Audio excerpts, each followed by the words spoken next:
तो नमस्कार मेरे प्यारे मित्रों, आप लोगों का स्वागत है हमारे चैनल पर। मैं साइको। आज हम लोग एक ट्रक ड्राइवर की कहानी सुनने वाले हैं। तो आज की कहानी हमारे एक सब्सक्राइबर गोलू ने भेजी है। तो चलिए गोलू के पॉइंट ऑफ व्यू से सुनते हैं। दोस्तों, मेरा नाम गोलू है और मैं पंजाब के पठानकोट का रहने वाला हूं और पेशे से एक ट्रक ड्राइवर हूं। मुझे ट्रक ड्राइविंग का काम करते हुए आज लगभग 10 साल हो चुके हैं। लेकिन इन 10 सालों में मेरे साथ कई बार ऐसी डरावनी घटनाएं हुई हैं जिनके होने के बाद मेरा मन कई बार इस ट्रक ड्राइविंग के काम को छोड़ देने का करता है।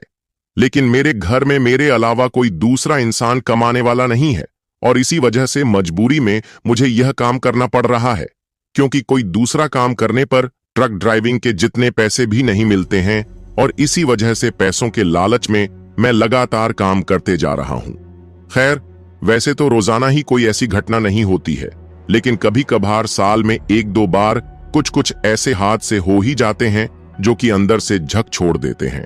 और आज मैं आप लोगों को मेरे साथ घटी एक ऐसी ही डरावनी घटना के बारे में बताने जा रहा हूं, जिसको सुनने के बाद आप लोगों को सच में इस चीज का एहसास होगा कि हम ट्रक ड्राइवर लोग हमेशा अपनी मौत को अपनी हथेली पर लेकर चलते हैं, क्योंकि हम लोगों को हर वक्त अपनी जान का खतरा बना रहता है।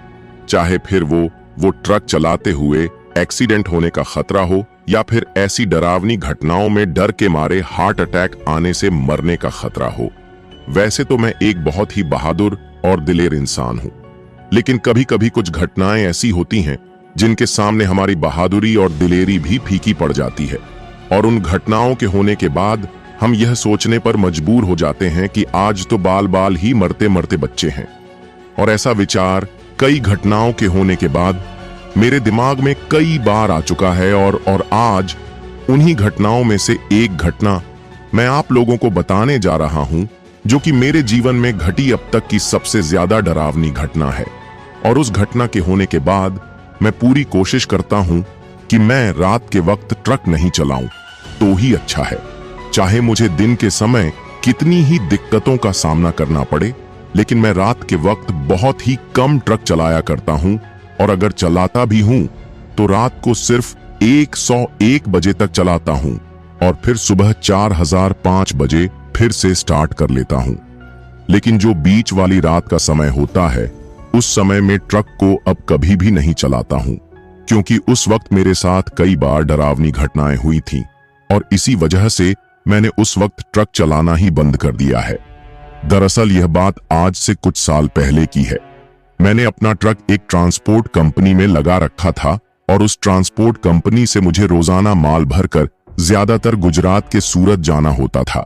मैं महीने में अगर माल के 10 चक्कर लगाता था तो उन 10 में से 7 चक्कर तो मेरे गुजरात के सूरत के ही होते थे और सिर्फ 3 चक्कर ही मैं किसी और जगह पर जाकर आता था, क्योंकि आपने सुना होगा कि गुजरात में कपड़ा फैक्ट्री और धागे बनाने की फैक्ट्रियां बहुत ज्यादा हैं और इसी वजह से हमारे पंजाब में जो कपास की खेती की जाती है, उस कपास की खेती से पैदा होने वाली रुई को हमारी फैक्ट्री से हम लोग ट्रकों में भरकर गुजरात पहुंचाने का काम करते हैं।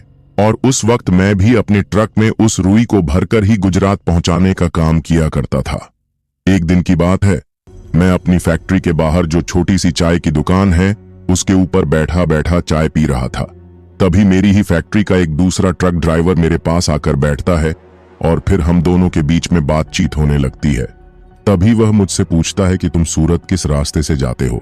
उसके पूछने पर मैं जिस रास्ते से सूरत जाता था उसके बारे में उसको बताता हूँ, और जब मैं उसको मेरे जाने वाले रास्ते के बारे में बताता हूँ तो वह मुझसे कहता है कि अरे, तुम तो बहुत लंबे रास्ते से होकर गुजरात जाते हो। आज मैं तुमको एक शॉर्टकट रास्ते के बारे में बताता हूँ और उस रास्ते से तुम लगभग 5 घंटा पहले ही गुजरात पहुंच जाओगे। यानी कि तुम्हारे 5 घंटे का समय उस शॉर्टकट रास्ते से जाने पर बचने वाला है और बहुत ज्यादा डीजल की भी बचत होने वाली है। जब मैंने उस आदमी के मुंह से यह बात सुनी तो मैं बहुत ज्यादा खुश हो जाता हूं और उससे कहता हूं कि अरे, यह तो बहुत अच्छी बात है, तुमने आज से पहले मुझे इसके बारे में क्यों नहीं बताया। और उससे यह बात कहकर मैं उस आदमी से उस शॉर्टकट रास्ते के बारे में पूछता हूं। मेरे पूछने पर वह मुझे उस शॉर्टकट रास्ते के बारे में अच्छी तरीके से समझा देता है। और फिर उस दिन मैंने मेरे मन ही मन में तय कर लिया था कि आज शाम को गाड़ी भरने के बाद मैं उसी रास्ते से अपने ट्रक को लेकर जाऊंगा। और अगर वह रास्ता सही लगा तो फिर आज के बाद मैं पहले जिस रास्ते से गुजरात जाता था उस रास्ते से जाना बंद कर दूंगा और इस नए वाले शॉर्टकट रास्ते से ही जाऊंगा। इसके बाद उस दिन शाम को ट्रक में माल भरते ही मैं अपनी फैक्ट्री से अपनी पर्ची कटवा कर अपने ट्रक को स्टार्ट करता हूं और उस आदमी ने जिस शॉर्टकट रास्ते से मुझको जाने के लिए कहा था उस रास्ते की तलाश में निकल पड़ता हूं और थोड़ी देर हाईवे पर चलने के बाद मुझे वह रास्ता दिखाई देता है, जिसके बाद मैं अपने ट्रक को उस शॉर्टकट रास्ते पर ले लेता हूं। अब शाम के लगभग 7 बज रहे थे और चारों तरफ धीरे धीरे अंधेरा हो रहा था। इसी वजह से मैंने अब अपने ट्रक की हेडलाइट चालू कर दी थी और अब उस हेडलाइट की रोशनी में उस छोटी सी और सकड़ी सी सड़क पर मैं अपने ट्रक को चलाते हुए जा रहा था। अब मैं उस रास्ते पर काफी ज्यादा आगे आ चुका था और उस वक्त तक मुझे उस रास्ते पर चलते हुए काफी ज्यादा समय भी हो चुका था। जब मैंने अपने मोबाइल में टाइम देखा तो उस वक्त रात के लगभग 10:30 रहे थे। अब काफी देर तक ट्रक चलाने की वजह से मुझे थोड़ा नीचे उतरक हाथ मुंह धोने की जरूरत थी क्योंकि अब मुझे हल्की हल्की नींद सी आने लगी थी। पता नहीं आज मेरे साथ ऐसा क्यों हो रहा था। आज से पहले तो ऐसा कभी भी नहीं होता था, चाहे मैं लगातार 5-7 घंटे तक ही ट्रक क्यों ना चला लेता। लेकिन आज सिर्फ 3-4 घंटे ट्रक चलाते ही मुझे नींद सी आने लगी थी। तभी मैं उस सुनसान सड़क पर अपने ट्रक को किनारे पर लगाकर रोक देता हूं और फिर अपने केबिन से पानी की बोतल लेकर ट्रक से नीचे उतर जाता हूं। ट्रक से नीचे उतरते ही मुझे टॉयलेट करके आने का एहसास होता है और फिर इसके बाद मैं अपनी पानी की बोतल को तो वापस केबिन में रख देता हूं और अपने ट्रक से थोड़ा दूर जाकर सड़क के बगल में ही खड़ा होकर टॉयलेट करने लगता हूं। उस वक्त जहां पर मैं टॉयलेट कर रहा था उसके आगे सड़क के बगल में ही एक गहरी खाई सी थी और उसी खाई के किनारे पर खड़ा होकर मैं टॉयलेट कर रहा था। अब मैंने टॉयलेट करते करते ही अपनी नजरों को चारों तरफ घुमा कर देखा। उस वक्त मुझे वह सड़क बहुत ज्यादा सुनसान लग रही थी और वहां पर काफी ज्यादा घना अंधेरा था। उस अंधेरे को और भी ज्यादा डरावना उस सड़क के दोनों तरफ जो बड़े बड़े पेड़ और झाड़ियां थीं वह बना रहे थे। अभी मैं वहीं पर खड़ा था कि तभी मुझे उस खाई में से किसी के कुछ खाने की आवाज आती है और जब मैं उस खाई में थोड़ा नीचे की तरफ झांक कर देखता हूं तो एक कुत्तों का झुंड मुझे वहां पर कुछ खाता हुआ दिखाई देता है और वह किसी एक ही चीज को सारे के सारे मिलकर खा रहे थे। तभी मैं अपने फोन की लाइट जलाता हूं और उस लाइट की रोशनी में उस खाई के अंदर देखने की कोशिश करता हूं। वह खाई ज्यादा गहरी नहीं थी, सिर्फ 3-4 फीट ही गहरी थी। जब मैंने अपने फोन की रोशनी से उस खाई में देखने की कोशिश की तो उस वक्त फोन की रोशनी में मुझे जो कुछ भी उस खाई के अंदर दिखाई दिया उसको देखते ही मैं बहुत ज्यादा डर जाता हूं और मेरी आंखों के सामने जो उस वक्त नजारा था उसको देखकर मैं इतना ज्यादा डर गया था कि मैं आप लोगों को बता भी नहीं सकता। क्योंकि जैसे ही मैंने अपने फोन की रोशनी डालकर उस खाई में देखा तो मुझे दिखाई देता है कि उस खाई में एक आदमी की लाश पड़ी हुई है और उस लाश को वह कुत्ते नोच नोच कर खा रहे हैं। अब इस चीज को देखकर तो मैं थोड़ा बहुत ही डरा था, लेकिन इसके साथ ही मुझे वहां पर कुछ ऐसा दिखाई देता है जिसको देखने के बाद मैं सोचता हूं कि ऐसा कैसे हो सकता है और उस चीज को देखकर मैं समझ जाता हूं कि आज मैं एक बहुत ही गलत जगह पर रुक गया हूं। मैंने एक बहुत ही गलत जगह पर अपने ट्रक को रोक लिया है और अब मुझे जितना जल्दी हो सके यहां से भाग जाना चाहिए। क्योंकि जब मैंने अपनी मोबाइल की रोशनी से उस खाई में देखा तो पहले तो मुझे उस लाश को वो कुत्ते खाते हुए दिखाई देते हैं, लेकिन जब मैं गौर से उस तरफ देखता हूं तो मुझे दिखाई देता है कि उन्हीं कुत्तों के बीच एक बूढ़ी औरत बैठी हुई है और वह भी उन कुत्तों के साथ साथ उस लाश को फाड़ कर खा रही है और बीच बीच में उस लाश के मांस के टुकड़े निकालकर उन कुत्तों के मुंह में भी दे रही हैं, उन कुत्तों को भी खिला रही हैं और उनके साथ ही खुद भी खा रही हैं। वह उस लाश को इस तरीके से खा रही थी जैसे कि कोई इंसान किसी तरबूज को खाता है। ठीक उसी तरह अब मैं एकटक खड़ा रहकर वह सब देख रहा था। तभी मैं मेरे मन ही मन में सोचता हूं कि अरे तू यहां पर खड़ा खड़ा क्या देख रहा है? अगर इस औरत ने तुझको देख लिया तो यह तुझको भी यहीं पर फाड़ कर खा जाएगी। क्योंकि उसको इस तरह से उस लाश को खाता हुआ देखकर मैं इतना तो समझ गया था ये कोई नॉर्मल औरत नहीं है। हो सकता है कि यह कोई चुड़ैल या फिर डायन हो। लेकिन तभी पता नहीं, शायद मेरे मोबाइल की रोशनी उस औरत की आंखों में पड़ गई थी, और जैसे ही मेरे मोबाइल की रोशनी उसकी तरफ पड़ती है तो अचानक से मेरी तरफ देखती है।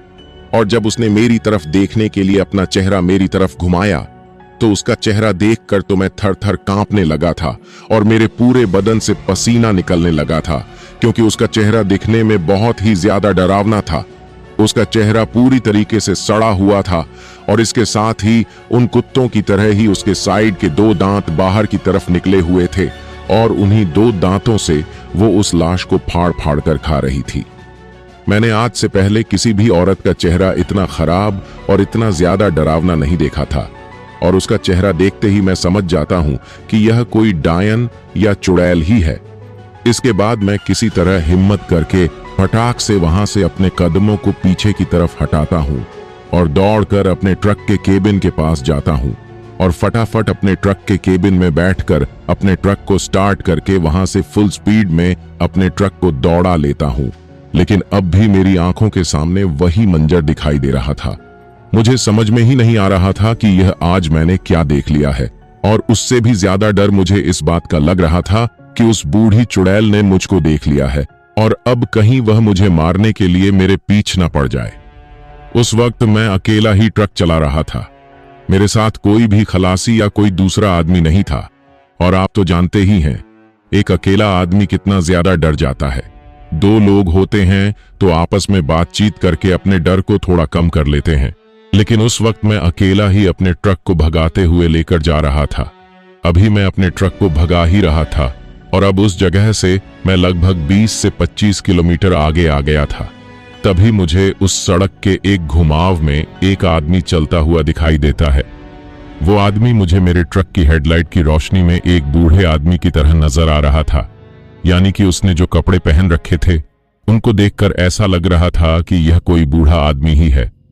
तभी मैं सोचता हूं कि इस आदमी को जहां भी जाना है मैं इसको छोड़ दूंगा और इसको अपने ट्रक में बिठा लेता हूं, ताकि मेरे डर का स्तर थोड़ा कम हो, और इस आदमी से पूछ भी लूंगा कि क्या कभी इस सड़क पर कोई ऐसे डरावने हादसे होते हैं, और हो सकेगा तो इसको अभी कुछ देर पहले ही मेरे साथ हुई उस डरावनी घटना के बारे में भी बताऊंगा। तभी मैं अपने मन से ही अपने ट्रक को उसके पास ले जाकर रोक देता हूं, और मेरे ट्रक को रुकता हुआ देखकर वह बूढ़ा आदमी वहीं पर रुक जाता है और पलटकर मेरी तरफ देखता है। तभी मैं अपने ट्रक की हेडलाइट की रोशनी को थोड़ा डाउन करता हूं और मेरे ट्रक के केबिन में बैठे बैठे ही उस आदमी को आवाज लगता हूं कि बाबा, आपको कहां जाना है? तो वह आदमी अपने मुंह से तो कुछ नहीं बोलता है, लेकिन अपने हाथ से आगे की तरफ इशारा करता है। तो उसको आगे की तरफ इशारा करता हुआ देखकर मैं उससे कहता हूं कि आप मेरे साथ आ जाओ, मैं आपको आगे छोड़ दूंगा। मेरे इतना कहते ही वह आदमी फटाक से मेरे ट्रक के फाटक को खोलकर मेरे ट्रक में चढ़कर बैठ जाता है, और उसको अचानक से इस तरह से बैठता हुआ देखकर मैं काफी ज्यादा शॉक हो जाता हूं, क्योंकि कोई भी अनजान आदमी किसी भी ट्रक वाले के साथ इस तरीके से एक बार के कहने पर ही नहीं बैठता है। लेकिन वह बूढ़ा आदमी तो मेरे इतना कहते ही मेरे साथ बैठ गया था। तभी मैं उसको अपने साथ अपने ट्रक को लेकर आगे की तरफ जाने लगता हूं, लेकिन उस वक्त भी मेरे शरीर पर काफी ज्यादा पसीना आया हुआ था और मैं बहुत ज्यादा डरा हुआ था। उस वक्त मेरी सांसें भी काफी तेज तेज चल रही थीं, जो कि उस घटना के होने के बाद से ही इस तरीके से तेज हो चुकी थी। मुझको इस तरह से हाफ हुआ देखकर वह बूढ़ा आदमी मुझसे पूछता है कि क्या हुआ, तुम इस तरीके से हाफ क्यों रहे हो? तो मैं उस बूढ़े आदमी से कहता हूं कि आप मुझे पहले यह बताइए कि यह रास्ता ठीक है या नहीं। मैं पहली बार इस रास्ते पर आया हूं और मुझे गुजरात जाना है। मेरे ऐसा कहने पर वह बूढ़ा आदमी मुझसे कहता है कि रास्ता तो ठीक ही है, पर तुम आदमी ही गलत आ गए हो इस रास्ते पर। जब उस बूढ़े आदमी ने मुझे वह बात कही तो मुझे उसकी वह बात कुछ समझ में नहीं आई। तभी मैं उस बूढ़े आदमी से कहता हूं कि मैं आपकी बात का मतलब समझा नहीं। मेरे ऐसा कहने पर वो बूढ़ा आदमी मुझसे कहता है कि थोड़ी ही देर में तुम्हें सब कुछ समझ में आ जाएगा।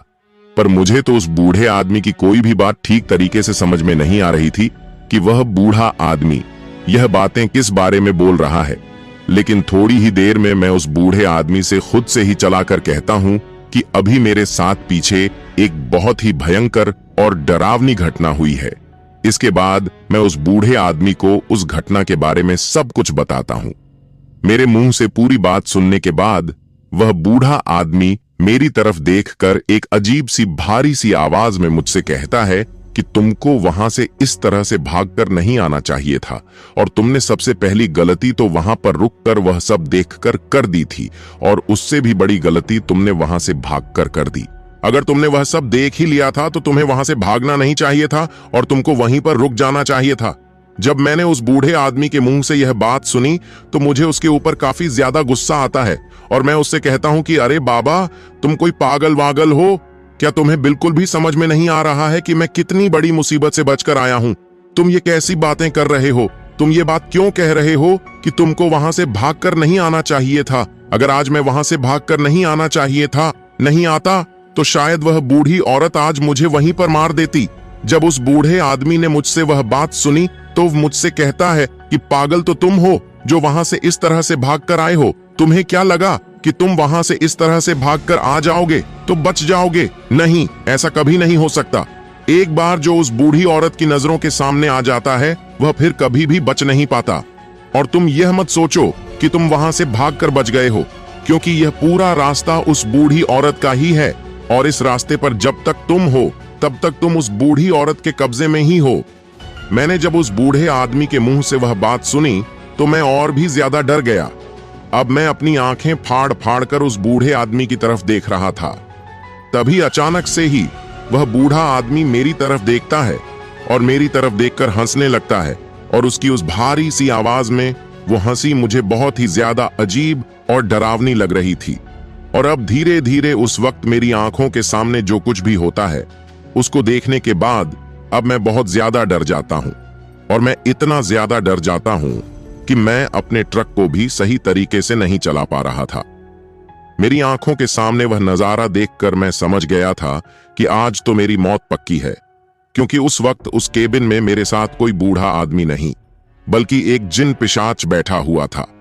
और इस चीज का पता मुझे तब चला जब वह बूढ़ा आदमी हंसते हंसते ही अचानक से अपना रूप बदलता है और धीरे धीरे वह भी अब दिखने में उस बूढ़ी औरत की तरह ही दिखने लगता है, और अब उसका रूप पूरी तरीके से बदल जाता है और वह एक पिशाच का रूप ले लेता है जो कि दिखने में बहुत ही ज्यादा डरावना और भयंकर लग रहा था।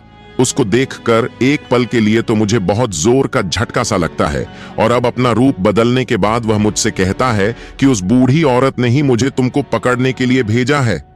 तुमको क्या लगा था कि तुम वहां से भागकर बच जाओगे?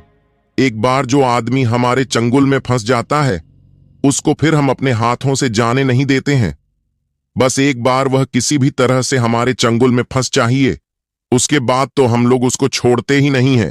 जब उस पिशाच की तरह दिख रहे उस बुढ़े ने मुझे यह सब कहा तो मैंने सोच लिया था कि आज मैं अपनी मौत के मुंह में खुद ही चलकर आ गया हूं, और अब यह आदमी की तरह दिख रहा पिशाच मुझे यहीं पर मार डालेगा।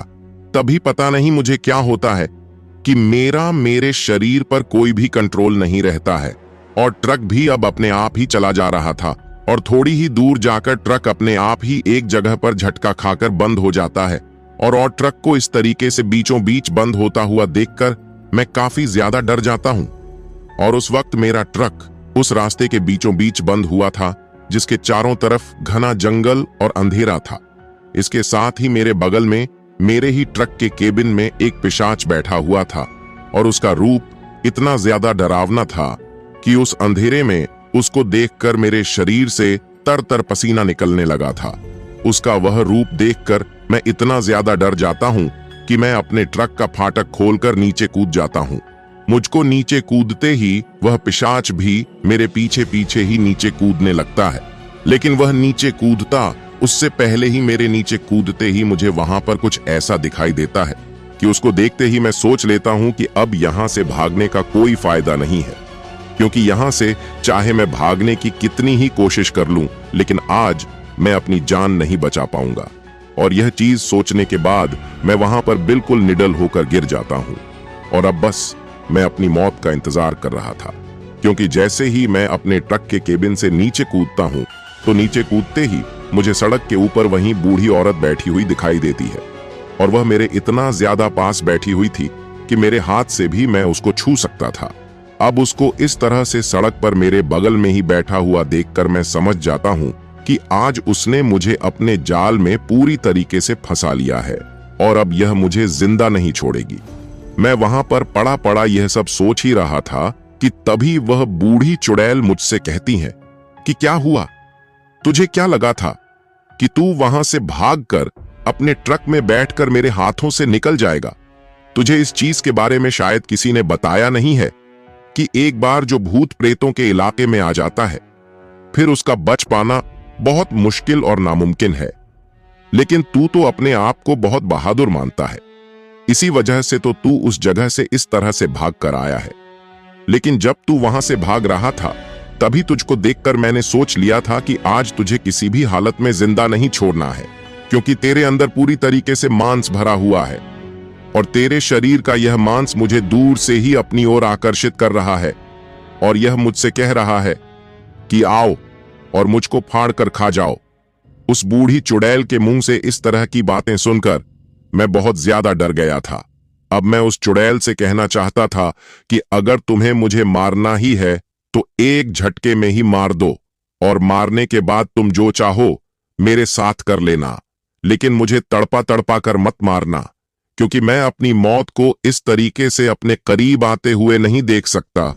लेकिन अब मैं चाहकर भी उस बूढ़ी औरत से कुछ भी नहीं कह पा रहा था, क्योंकि उस वक्त मेरे डर का स्तर इतना ज्यादा बढ़ चुका था कि मारे मेरा पूरा का पूरा गला सूख गया था और मेरे गले से आवाज भी नहीं निकल रही थी।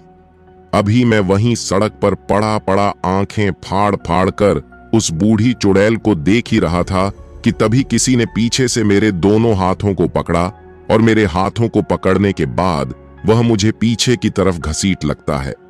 जैसे ही वह मुझे घसीट लगता है तो मैं मेरे सर को ऊपर की तरफ करके देखता हूं तो मुझे मेरे ऊपर वही जिन पिशाच दिखाई देता है जो थोड़ी देर पहले मेरे साथ ट्रक के केबिन में बैठा हुआ था, और अब वह मुझे पीछे से पकड़कर घसीटते हुए सड़क के बीचों बीच लेकर जाता है और सड़क के बीचों बीच ले जाकर वह मुझे मेरे कंधों को दबाकर वहीं पर लिटा देता है और मुझको इस तरह से लिटा के बाद वह उस बूढ़ी चुड़ैल की तरफ कोई इशारा करता है और उस पिशाच का इशारा मिलते ही वह चुड़ैल वहां से उठकर अजीब तरीके से चलते हुए मेरे पास आती है और मेरे पास आकर मेरे पैरों पर बैठ जाती है और मुझसे कहती हैं कि अब मैं तुझे भी ठीक उसी तरीके से फाड़ कर रख दूंगी जिस तरीके से तूने मुझे उस आदमी को खाते हुए देखा था।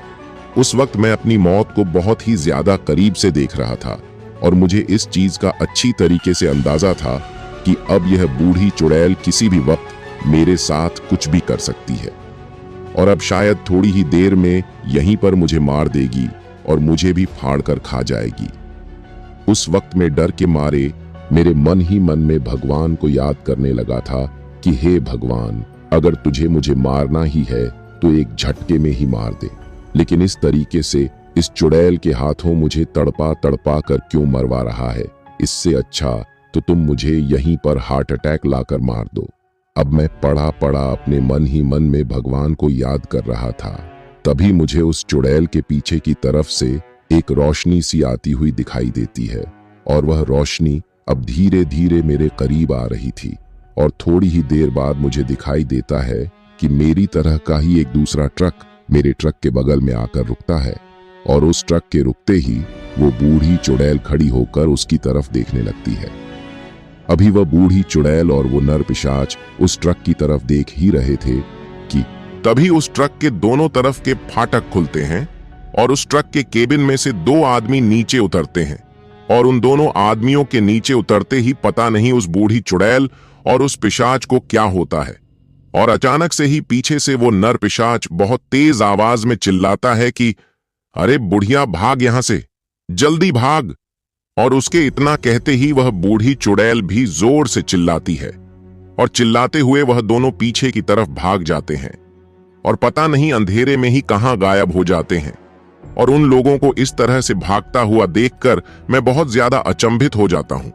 अभी भी मैं वहीं पर सड़क पर पड़ा हुआ था।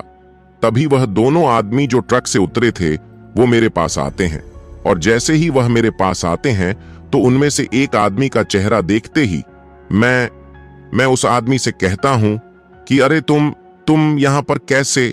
दरअसल वो वही ट्रक ड्राइवर था जिसने मुझे इस शॉर्टकट रास्ते के बारे में बताया था। तो वह आदमी मुझसे कहता है कि अरे तुम इस तरीके से सड़क पर क्यों पड़े हुए हो? वो बूढ़ी औरत और वो बूढ़ा आदमी कौन था? तो मैं उस आदमी से कहता हूं कि अरे यार, तुमने तो मुझे बहुत बड़ी मुसीबत में फंसा दिया। मैं तो अच्छा खासा हाईवे से होता हुआ ही जाता था, लेकिन तुम्हारे इस शॉर्टकट रास्ते के चक्कर में आज मौत के मुंह में फंस गया हूं। तभी वो आदमी मुझे उस सड़क से उठाता है और उसके बाद मैं उसको मेरे साथ हुई सारी घटना बताता हूं और मेरे मुंह से वो चीज सुनकर वो आदमी मुझसे कहता है कि तुम घबराओ नहीं, अब मैं आ गया हूं। इसके बाद वह अपने साथ जो दूसरा आदमी था उससे कहता है कि राजू, तुम इस ट्रक को लेकर आओ, और मुझसे कहता है कि तुम चलकर मेरे साथ मेरे ट्रक के केबिन में बैठो। मैं भी आज गुजरात ही चल रहा हूं। तभी मैं उस आदमी से पूछता हूं कि यह दूसरा आदमी कौन है? तो वह मुझे कहता है कि यह मेरा खलासी है, लेकिन यह अच्छी तरीके से ट्रक चलाना भी जानता है। हम लोग लंबे सफर में आधे आधे टाइम ट्रक चलाते हैं। इसके बाद वह अपने खलासी से कहता है कि राजू, तुम इस ट्रक को लेकर हमारे आगे आगे चलो और हम लोग तुम्हारा ध्यान रखते हुए तुम्हारे पीछे पीछे आ रहे हैं।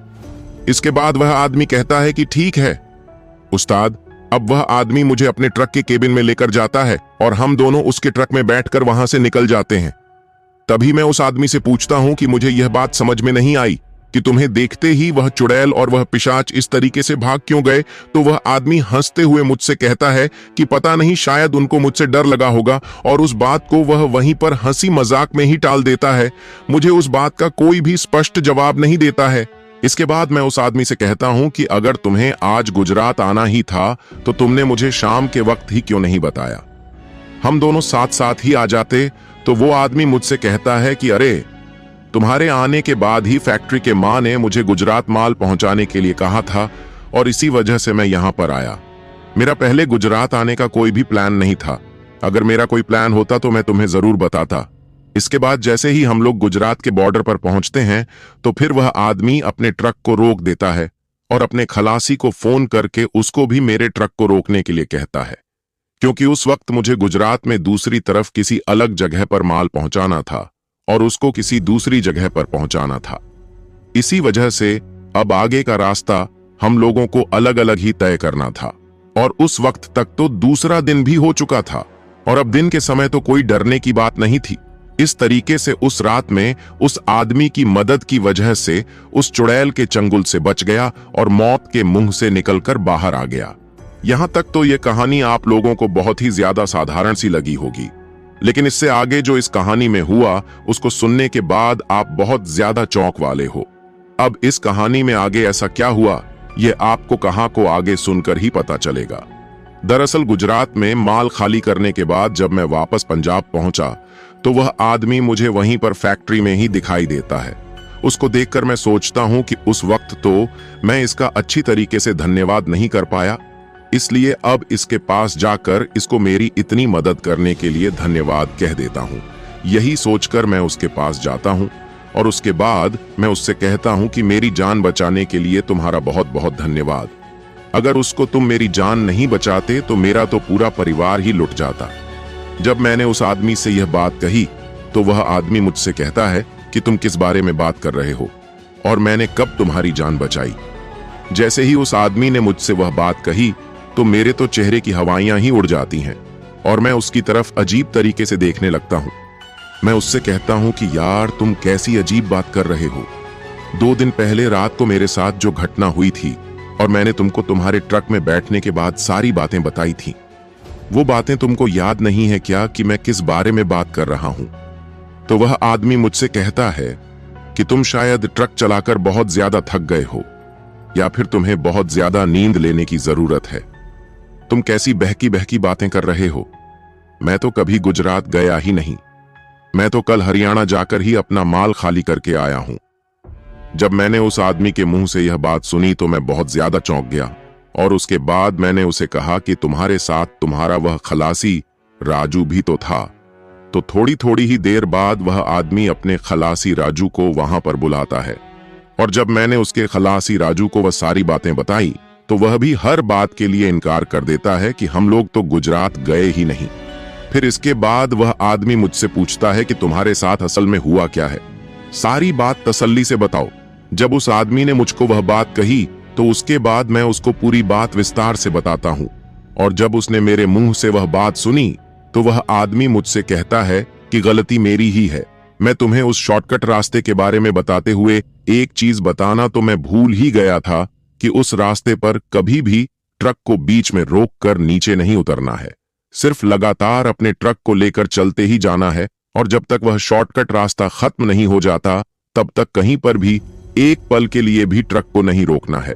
अगर तुम बीच में ट्रक को नहीं रोकते तो तुम्हारे साथ ऐसा कुछ भी नहीं होता, लेकिन तुमने बीच में ही ट्रक को रोककर बहुत बड़ी गलती कर दी थी। और इसमें गलती मेरी भी है कि मैंने तुम पहले इस चीज के बारे में नहीं बताया। लेकिन अब इस चीज से तो वह आदमी भी बहुत ज्यादा चौंका हुआ था कि आखिर उस रात वह वहां पर गया भी नहीं और मैं उससे कह रहा हूं कि वह वहां पर आया था। तभी उसका जो खलासी राजू था वह मुझसे कहता है कि उस्ताद, उस रात आपकी मदद भगवान ने ही की होगी। भगवान ही हम लोगों का रूप लेकर आपको बचाने के लिए आया होगा। इसी वजह से तो वो बूढ़ी चुड़ैल और वो नर पिशाच हमारे रूप में भगवान को देखकर वहां से भाग गए थे, वरना न भला कोई इंसान को देखकर कोई भूत क्यों भागेगा। जब मैंने उस खलासी के मुंह से यह बात सुनी तो मुझे उसकी यह बात थोड़ी सही भी लगी और वह दूसरा आदमी भी मुझसे कहता है कि यह सही कह रहा है, तुम्हें भगवान का शुक्रिया करना चाहिए। इसके बाद मैं वहीं पर हाथ जोड़कर भगवान का धन्यवाद करता हूं। लेकिन उसके बाद मैं कभी भी उस शॉर्टकट रास्ते से नहीं गया। मैं पहले जिस रास्ते से जाता था उसी रास्ते से अब दोबारा कभी भी अगर वहां पर जाने की जरूरत पड़ती तो पहले वाले रास्ते से ही जाता हूं। तो दोस्तों, आपको ये कहानी कैसी लगी कमेंट में जरूर बताएं। धन्यवाद। और ऐसी ही रियल स्टोरी के लिए हमारे चैनल को सब्सक्राइब जरूर करें।